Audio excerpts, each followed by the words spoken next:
Today we're taking a look at how to make sure you're claiming all of the benefits that you're entitled to, plus a few extra ways to find extra income if your household budget is being squeezed. I'm getting all of this information straight from the horse's mouth. I'm on the moneyhelper.org.uk website. They're a government-backed service and they've got all of the information that we need. Just to be clear, I don't give personal financial advice. I'm just making sure that you have access to the information that you need so you can make an informed decision. Okay, so firstly, do a benefits check. It's easy to think that you might be earning too much to claim benefits or you're already on benefits, but you might not realise there's extra support that you could be entitled to. Around £10 billion in benefits goes unclaimed every year, so it's always worth taking another look. It's entirely possible that you may be entitled to more than you currently receive. There are so many reasons you might be able to claim benefits outside of simply being unemployed. For example, if you're facing redundancy, if you're self-employed and on a low income, if you need help with housing costs, if you have a baby, or if you're sick or disability or you're a carer for a loved one, any of these reasons might mean that you're eligible for further benefits. I'll leave a link in the description to a benefits calculator that you can use to see if you're entitled to more. Next, you might be able to get help with your energy costs. Energy prices are currently very high.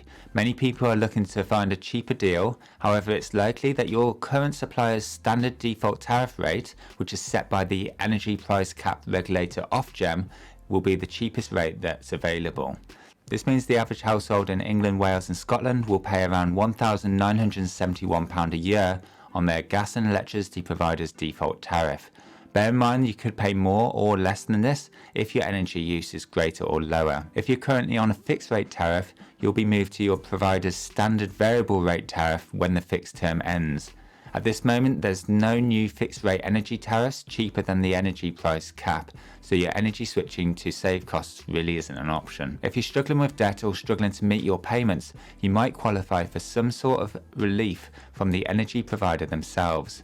Many providers have what's known as hardship funds, and they can use that to meet your energy payments. It's worth reaching out to your provider to see if you qualify and how to apply if you do. You might also be able to get extra help for your broadband or phone bills. Phone and broadband are considered essential if you're job seeking, or even if you just want to find the best deals to help you save money.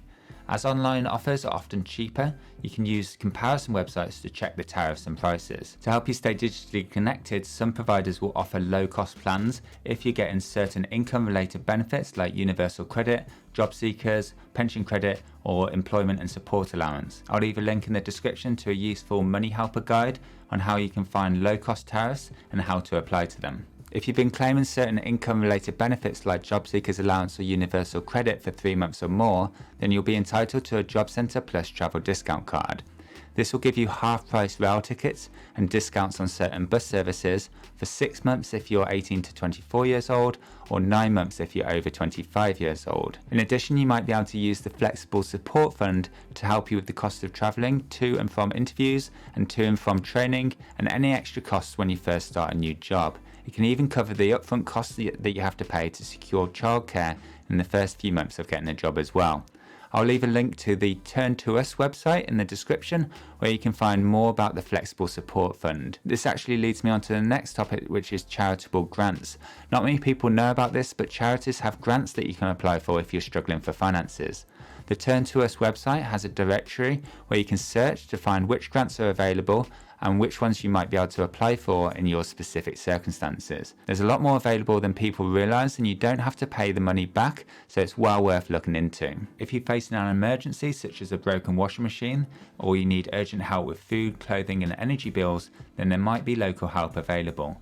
For example, in England, the Household Support Fund is currently available to vulnerable families or if you're on a low income. That means if you're struggling with everyday bills and expenses such as gas or electricity, clothing, broadband, or essential travel costs like car and bike repairs, then these guys might be able to help. These are normally run by a local council, so you'll need to contact your local council to find out exactly what's available in your area. Another option is getting a budgeting loan or a budgeting advance. If you're getting certain income-related benefits and need to pay off essentials like clothing, furniture or rent deposit, then you might be able to apply for a budgeting loan or a budgeting advance if you're getting universal credit. The criteria for this is that you need to be claiming universal credit for at least 6 months before you can apply. What this does essentially is allow you to receive universal credit earlier in order to cover an emergency, but note that you'll have to pay it back. Your future universal credit payments will incorporate the repayment of the advance. If you want to know more about this, then I'll leave a link to the Money Helper article all about budgeting advances in the description. So many people are struggling with finances at the moment that they've begun to slip into debt. If that's you, then I've shot a video on the best ways to get out of debt if you live in England and Wales. So click the link and go and check that out.